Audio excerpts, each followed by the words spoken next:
This episode may contain language or discussions that may be offensive or triggering. Refer to the episode summary for details. We are all gifted in some way. And thankfully, most of us have been blessed with multiple talents. And while this is a good thing, it can make it tricky to figure out how to translate your particular talent into a career you enjoy. But I'm going to help you with this today. Welcome to the SheConfidential podcast. It's your business bestie, Charlene Ketchum. Today I chatted with Julia Rock, who is a career and leadership development coach and founder of Rock Career Development. This conversation is an essential for anyone who wants to get clarity on how to leverage the skills they already have in a new or more fulfilling career. Get ready to be empowered. So I saw this quote on your website, and I wrote it down so that I didn't misquote it. So this statistic on your website that noted that Black people are 12% of the U.S. population, but only occupy 3.2% of senior leadership roles in corporations. And this is not because we're less skilled or talented. So why then do you think we have this disparity? I think there's a couple of different reasons. I mean, we can talk about institutionalized racism and other things, but I feel like that's a different conversation. What I also find is that many times for Black people is that we haven't been given the tools and the resources to really understand how do you ascend in corporate America, right? That's the piece we can control. You know, the DEI folks and others, we can combat the racism in institutions, but we still as individuals have to do our part. And a lot of times I just feel like Black people part of the reason I got into this business was that we haven't been provided with the resources to fully understand how do you ascend in corporate America? How do you navigate what's expected of you, and how do you present yourself in such a way for you to get opportunities? And so I find that that's part of the reason, because I've looked at people alongside me where it's like, why haven't they progressed? But when you hear about work ethic or other things that they haven't yet done or things that they just didn't know, then you understand, okay, so this is why the career hasn't progressed the way that it should. So yes, there's a piece that we have to tackle on the race issue, but there's also a piece that we're responsible for as well. Yeah. And your firm focuses on helping Black and people of color athletes find success beyond sports. Yes. And this is a very specific target audience. And, you know, a lot of entrepreneurs, they are reluctant to niche or niche down. And instead they attempt to attract everybody, as many people as possible. So why did you decide to get so focused on working with athletes as your target clients? Yeah, so when I first started my business, I was helping corporate professionals, and I got into it because I wanted to help Black and brown professionals, because I noticed that disparity I was talking about in performance and their ability to deliver in person. And so I got into the space for that, but then I got to a point of I want to help everybody, and, you know, kumbaya. But then I had to go back and say, what do I want my business to be? And so I niched back down to Black and brown professionals. And then fast forward to 2021, one of my clients, her brother was playing overseas and then was coming back to the U.S. And she said, hey, do you think you can help my brother, you know, find a job? And I'm like, I've never worked with an athlete before, but we're going to give it a go. Right. And so I was able to help him. And it was really rewarding work for me. But then after he got the job, I also said, well, he can't be the only one who's in this situation in terms of athletes. Not everybody has a LeBron contract, right? Not everybody has a Tom Brady contract. So the question is, what happens for the folks after sports, you know, who don't have those kind of contracts, or the ones who never go pro at all? What happens to them, and who's serving them to help them from a career perspective? And that's really where I said, hey, this is an opportunity for me to serve the underserved, because that's why I got into coaching in the first place. Yes. I love how you were able to just really kind of focus in on what the need was. Because so many business owners, they struggle. They have all of these gifts, like you have all of these gifts, and you've been doing this for a while, you know, working in this coaching space, working in human resources and recruiting and everything. And I know you have a financial background, you know, all of these different skills and talents. That can be kind of overwhelming to decide which one of these do I want to focus on in terms of how I serve other people. So how did you decide what area you were going to go into? Because you're good at so many things. Yeah. So from a business perspective, I thought about where are my gifts, right? Because my day job is finance and accounting, and that's where I have those gifts. But I said, in terms of serving the world, is that really what my gifts are?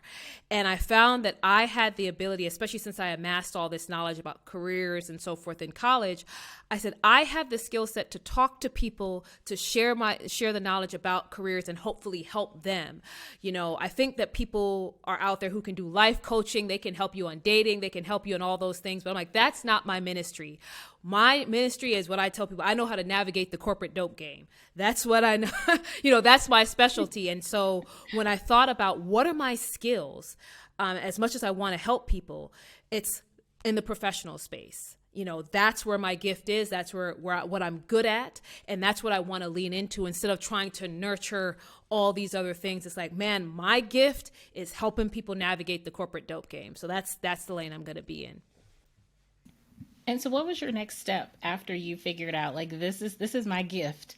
What was your next step in terms of finding and attracting your clients? So the funny thing is, I had already been working with folks prior to forming a business. I was already helping friends and family, and I just wasn't getting paid for it. So I when I got started, I already had some kind of proof of concept because I had people I was working with already. And so then I just started to put it out there. I started, friends and family were saying, oh, my sister did my resume, or my friend did my resume. You should check her out. And so it was a lot of word of mouth early on. So before I had a proper website and all that, it was truly word of mouth, saying, hey, the best thank you is for you to tell someone else. And that happened early on. And so I was very, very grateful for people, and then after people got served, then they brought their friends or their colleagues. And so it kind of snowballed from there, because I started with resume writing and interviewing and then expanded into coaching from there. Wow. So you tapped into your network. That's right. That's huge. That's huge, because so many people are afraid to get started because they feel like, I don't know anyone who will want to pay me for this skill. And that's the thing is, when you're able to articulate the value of what you offer, then people are willing to pay you, right? Because I can tell you that, oh, you need a resume, and the resume is $100, or I can tell you that this resume will set the foundation for you to be able to achieve a salary increase of $50, $60, $70, $100,000, right? Like, this is something that can transform your life, not just your tax bracket, but can truly transform your life. So when you're able to articulate the value of the services, it's easier for people to be willing to pay for it. So when you think about a luxury brand, right, a Louis Vuitton or anything like that, it's not just about, okay, this is a purse. It's like, what do you get for having a Louis Vuitton bag? What's the prestige? What's the, how do you get noticed? Are people looking at you? So there's all of that people want to soak in and say, well, yeah, so I need a Louis bag for me to be this kind of a person, right? And for people to see me this way. It's the same thing when articulating the value about your business is, how do people's lives change? What value do they get from what you offer? Because then it's easier to sell people on paying the price. Absolutely. And so can you tell us a little bit about what you do in your business, what your services are, and how you help people change their lives for the better? Absolutely. So we really focus on helping athletes to translate their existing skills, into high-paying, in-demand careers. And what that really is, helping them to find their next career play after sports. And so providing them with the end-to-end coaching for them to start from a clarity perspective and understanding what they want to do next, and then equipping them with the tools and resources for them to be able to find an opportunity, but also then be able to maintain from there. It's not just enough to get the job, but it's like, how do you navigate in that space? What does your first 90 days look like? How do you equip yourself, going forward? And so we provide robust career coaching in that space, helping them to understand, how do I brand myself? So think about personal branding. How do I network effectively?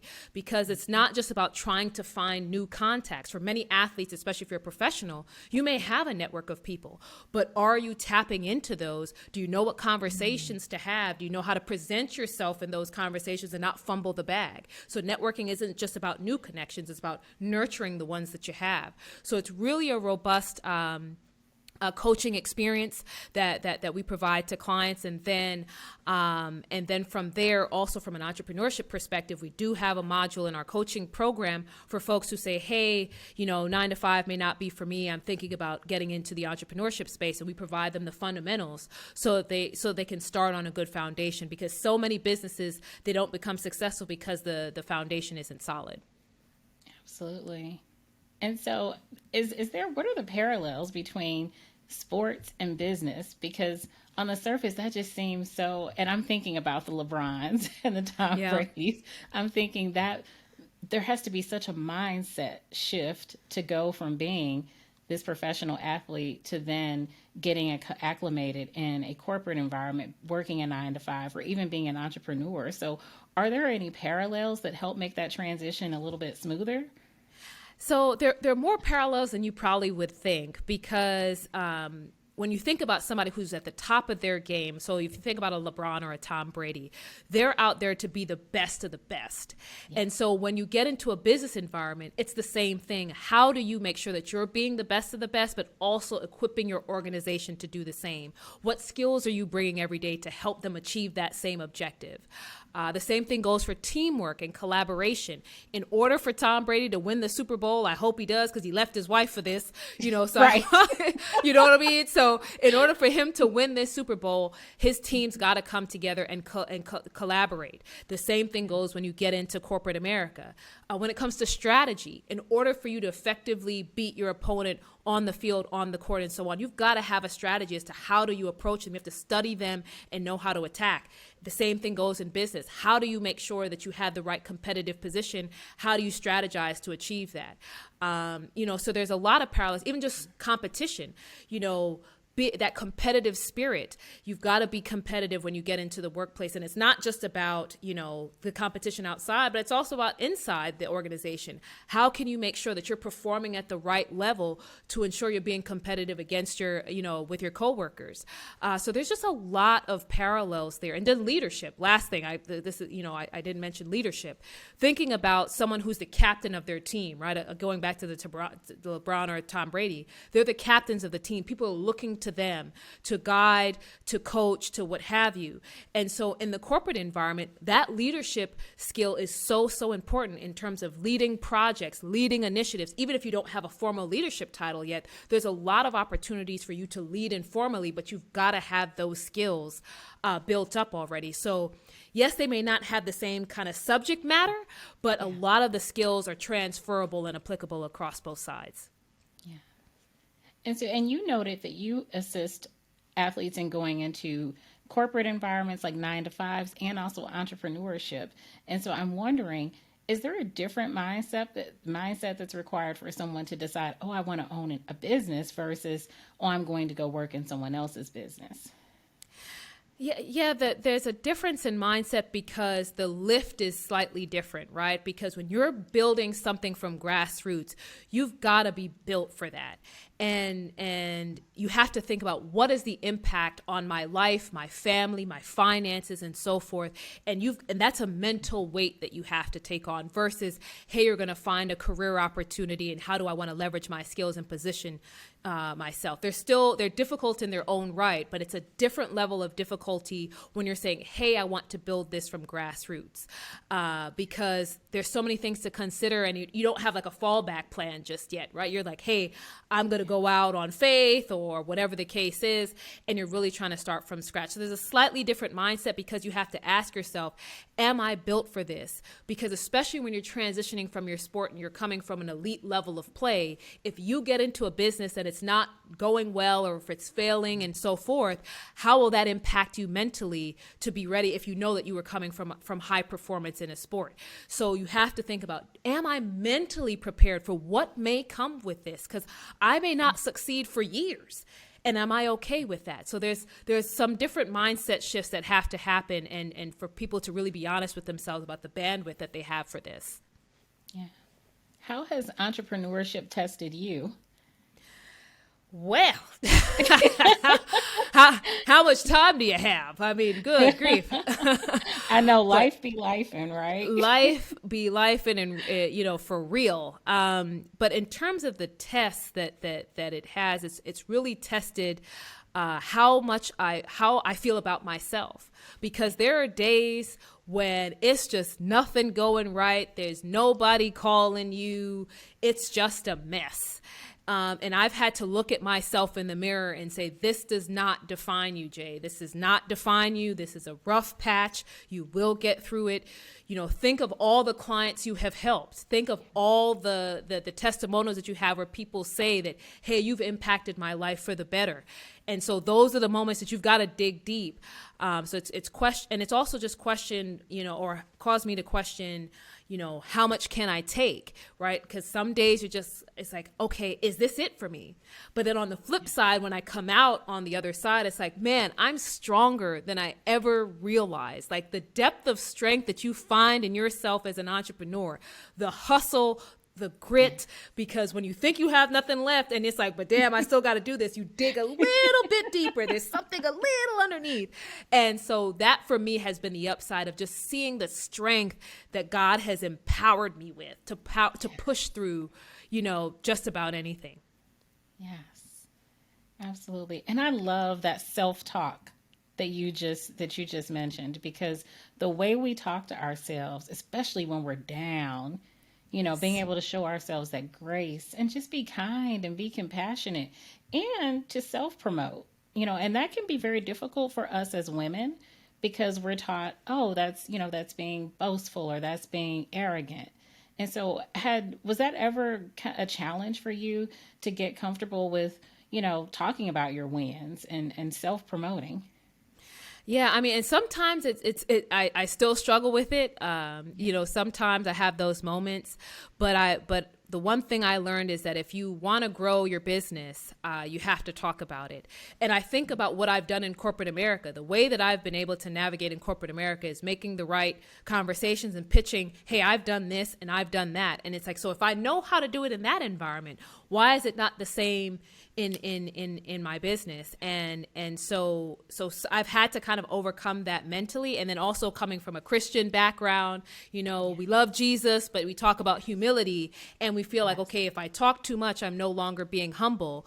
But the truth is, God has blessed us with gifts to help others and empower others and to bring value into their lives. We can't do that effectively if they don't know about it. You know what I mean?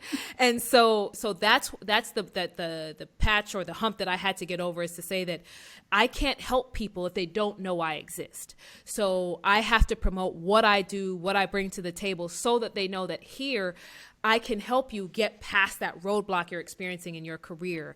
That feeling of being stuck, that feeling of being lost. I have the tools to help you get past that.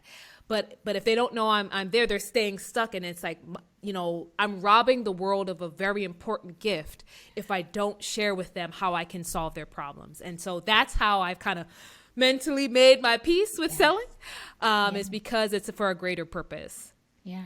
And that's how you honor your blessing. Absolutely. Yes. Absolutely. Yes.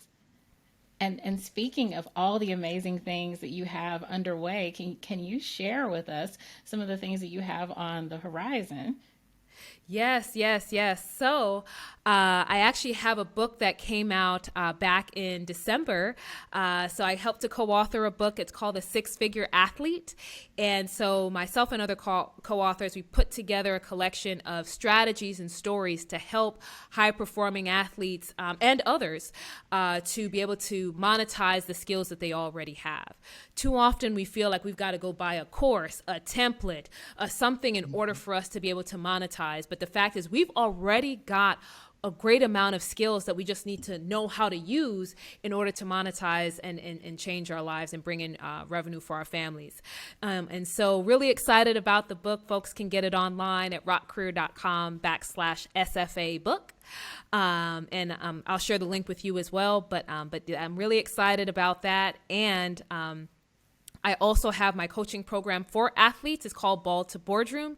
It's a 60-day program for athletes. So starting from career clarity, and we work through everything from goal setting interviewing, resume prep, networking. We work through all the way to salary negotiation and starting at work. And so it's a comprehensive program for athletes. And so we're really excited because, I put my heart and soul into building that curriculum to make sure that athletes have a well-rounded kind of curriculum to start their careers. So those are the two big things on the horizon right now. Oh my gosh, congratulations. Thank you. I love to hear when Black women in particular are authoring books. I mean, that's just for us to be able to have our own words, and for people to be able to access that and hear from people who look like us and have backgrounds that are similar to ours. So let's talk about that, because so few women, Black women in particular, write books. So what was that experience like for you? Yeah, so that's the reason I did the co-author bit first, because I said, do I have the bandwidth right now to write a full book and give it my all, and that I'm putting all my thoughts there? And I said, you know what, not right now. So going through the process of writing the chapter in this book, it helped me to think about, how do I put my thoughts together in a way that's going to be appealing to the reader? And some days when you're writing, you have this mental block, right? The writer's block, or whatever they call you. So you've got like a page of stuff, and then it's like, I don't have anything else. It's like, there's nothing else up here. And you're like typing and erasing and typing and erasing. And so it's that iterative process and that digging process within yourself to then think about, how do I pull this story together, and who do I want to reach with that? And that's the piece that I think about for when I'm going to write my full book, is that thinking about the audience on the other end, because what you're writing isn't for you. It's for someone else out there who needs it. And I think that helps you to frame the messaging you put together, where it comes from in your spirit, is because this is not meant to serve me. It's meant to help someone else. And so it definitely was an interesting process for me, but I think I've now got more of a ritual and understanding, so that when I write my own full book, that hopefully it'll be easier. But we'll have to see about that. Yeah. And so how did you fit that into everything else that you do? Because you've got a coaching program, and then you just co-authored the book, and then your own personal life and self-care. How do you find time to do all those things and still be glowing? Like, you look happy. You don't look like, oh my God, I'm doing all this stuff, I'm stressed out. I'm stressed out. How do you do that? Well, and that's the thing, like I said, and I'm also a corpreneur, right? I have a day job, where I'm serving, in the finance and accounting space. And then I have all these things going on.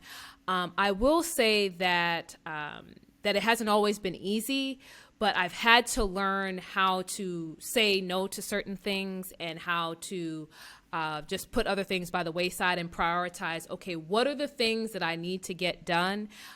What's going to bring the most value, and what doesn't feel good to me right now? Because I was burning myself out in years past, trying to do all the things for everyone, and I was always running from behind. And so as time has gone on, I had to ask myself, what are the things that I can do well? What are the things that I need to do? What are the things that are going to help serve me and also serve my audience?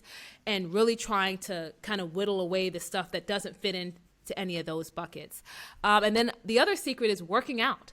I work out very regularly. I work out 6 times a week. And because of that, it helps to release the endorphins. It helps to give me energy. And so for those out there who are listening, if you don't work out, you don't have to do it every day, but at least go for a walk or something to commune with nature, something that will get oxygen into your lungs, because you also sleep better. You find yourself wanting to eat better, because like, I can't work out and eat burgers and fries every day, right? It's just a mismatch. So there's a lot of benefits that I have found that working out has done for just the rest of my life as well. Thank you for sharing that holistic approach, because as entrepreneurs, as multipreneurs who are doing the 9 to 5 and building a business, like that self-care, taking care of your body, in order for you to be able to serve your clients effectively, you have to take care of you. And I have to remind myself, like, there are days when I have to say, go to bed, Charlene, go to bed, because I'm loving what I'm doing. I can stay up all night and work on something. I have to force myself to stop and go to bed, because I know that if I don't, then I'm not able to be at optimum level. So I thank you for giving those examples and just keeping it real, that it's not easy, that you do have to have intention behind it, because people will Absolutely. see and say, oh my gosh, she looks fabulous. She just co-authored a book and she's doing all these amazing things. It's probably easy for her. And you're like, no, I have to be intentional about this. Absolutely, absolutely. Because again, there's only 24 hours in a day, and I got off the team no sleep bandwagon a long time ago because our bodies need adequate rest, adequate sleep, because that's when our bodies can heal. And so that's the one thing I said I was prioritizing for 2023. I don't believe in resolutions, but the priority that I said for 2023 is rest, making sure that I'm going to bed, even though I'm enjoying something that I'm doing, I'm going to bed, turning off the TV, putting away the phone, and just getting rest. Even if I'm not going straight to sleep, but just lying there and allowing myself to just relax. We as Black women, we don't do that enough. We feel like we got to go, go, go. We got to push through everything. And it's like, no, sis, we don't got to push through everything. Sometimes you just got to sit down somewhere. Just got to sit down somewhere and relax. Yeah. That needs to be on a t-shirt. Sit down somewhere. I mean, for real, man. We gone are the days of us pushing through everything. We don't have to, and we shouldn't. No. And I just thought about a question about you co-authoring the book that I know people might have. So for people who are interested in authoring a book, how does one go about becoming a co-author? So how do people establish themselves so that they feel like they have what it takes to be an author? So I think if, it's kind of like the TED or the TEDx type of mantra, like you have to have an idea worth spreading, right? So, Yes. so what's your idea worth spreading and putting it in print? I was contacted by a company that publishes, and so they were working on the project, and they asked me to participate. But part of that came from the articles that I've written and the presence I had put there about showing some authority in the space. And so I would say that if there's an opportunity for you to show at least a little bit of authority in your space, whatever your medium is, social media, newsletter, whatever you may be doing, but just being able to give yourself some runtime with that, perhaps, so that you build up some credibility in this space. And then, like I said, but think about first and foremost, what is your idea worth spreading? Why do you want to write the book? So if you're trying to put yourself in that mindset, it's like, why do you want to write the book? What do you want? Who do you want to impact with this? What do you want them to get after reading your book or your chapter or what have you? So those are the things that I would think about, doing that kind of introspection, but then also, if possible, starting to build some external authority, I think is also helpful. Yeah. Thank you for sharing that. Yeah. Absolutely. And I know that so many people I personally believe that everyone has a story inside them, Absolutely. but it's that imposter syndrome and it's that lack of clarity that stops us from sharing that story or even telling it effectively. So Absolutely. thank you. Yeah. And that imposter syndrome a lot of times will get us. But the fact is, where you are right now, you didn't get there by accident, right? So what your business, the failures, the successes, all of these things did not happen by accident. All of those experiences have taught you something, have made you into a better, stronger person and you have knowledge now that you've built through all of those experiences that you can now impart to other people. So when imposter syndrome is whipping your butt, it's like, but why do you feel like an imposter? You didn't get here, you didn't just wake up one day and you were here, right? You didn't wake up like this, right? You had to work your way through this, the good and the bad. And so, like you said, that all can compile our story that we can then turn around and share with the world. Yeah, absolutely. What have been some of the best investments that you've made in yourself professionally? So in terms of investments, one is a coach. I believe that every coach should have a coach. Every business owner should have a coach because they help you to see things that you just can't see. And so that's been one of the biggest and best investments for me. And then also getting an assistant was helpful because that's how I started to offload some of the work that I was doing, because there's this whole, I got to do it myself and, and show that I'm a one woman show. And I'm like, why? Who's doing this? I don't need to be a one woman show at all.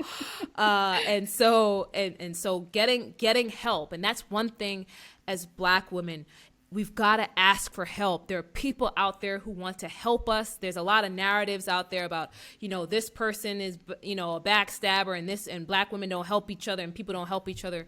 That's not true for everybody. There are people who are ready and willing to assist you as long as you're ready to ask.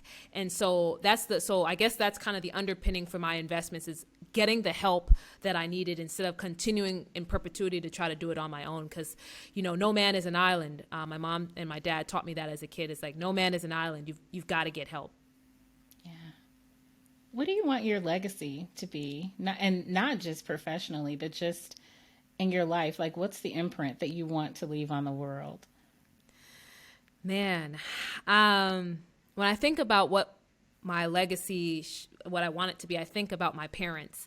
My parents have been big humanitarians. They've traveled over the world serving people. When they were living in New York, they visited the sick and they had a penchant for helping people. And so when I think about my legacy, I want it to be that when people think about Julia Rock, is that she served other people, that but for people have contacting me, their lives have now improved in a dramatic and positive way, that people can look at themselves in the mirror and feel better about what they see because we've had an opportunity to work together. So I really just want it to be that I've been a servant to others, and that also that my persistence is more than any success or failure that I've had. I don't want to be defined by any one success or any one failure, but it's the fact that I have continued to go in the face of adversity, because that may hopefully inspire someone else that it doesn't matter where you are. If you keep going, you can get to the next stop. So that's when I think about my legacy. That's what I want it to be. Yeah. Thank you. That's lovely. Thank you, Thank you. for sharing that. Thank you. And can you share your website so that people know, again, where they can find you? And for the audience, for our regular viewers, listeners, y'all know that the links will all be in the description box, both on YouTube and in the podcast apps, along with the link to purchase the book. So if you can share the details for your website and the name of the book again, and all those things, y'all, again, will be in the summary. Yes, for sure. And so I try to be pretty consistent. So the website is www.rockcareer.com. And then if you want to follow my business page, it's at Rock Career on Instagram, Twitter, and Facebook. If you want to follow my personal musings and advice, you can follow me at The Julia Rock on Twitter, Instagram, and Facebook. And then the name of the book again is The Six-Figure Athlete. And so you can buy that on the website at rockcareer.com/SFA book. Wonderful. Congratulations. Thank you. All the awesomeness that you have done and will continue to do, and for who you are, because we are not defined by the things we do, but who we are and the way we make people feel and the way we help people transform their lives. So thank you for honoring your gifts and for your blessings, and yay, because I just see so much greatness happening for you. Thank you. I thank you so much for having me. This is, I'm just excited to have had this conversation with you. So thank you so much, Charlene. Make sure you like, subscribe, and sign up for notifications so that you don't miss any She Confidential podcast episodes. I'll see you next time.